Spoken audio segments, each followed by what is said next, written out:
Shame is I am bad. There is something wrong with me. Something about me is off. I'm broken. I'm not a good person. Guilt, on the other hand, is I did something bad. I made a mistake. It's an action, but it doesn't define me. It's not a trait.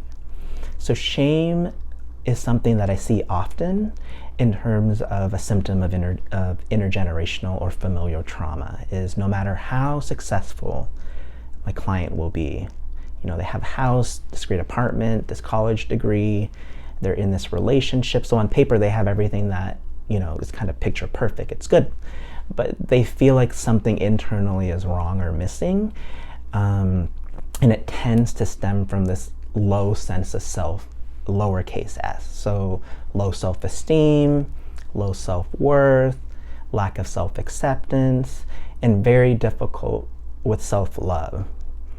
So in therapy, how we work with shame is by giving it a name and by making space for it and by being curious and then challenging some of that, those messages from shame, because sometimes they're not true. And actually most of the times they're not true.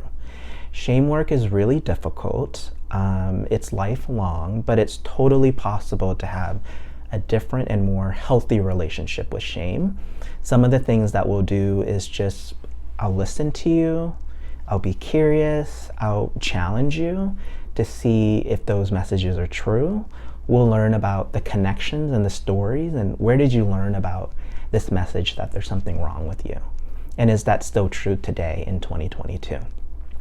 So if shame is something that you've been struggling with and you've found it hard to really love yourself or accept yourself, and you have difficulties in relationship receiving love and being kind to yourself, we might work well together.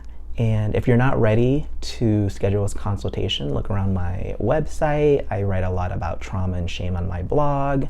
However, if you are ready, feel free to schedule a 10-minute consultation, and that's where we'll get a chance to get to know one another more. All right.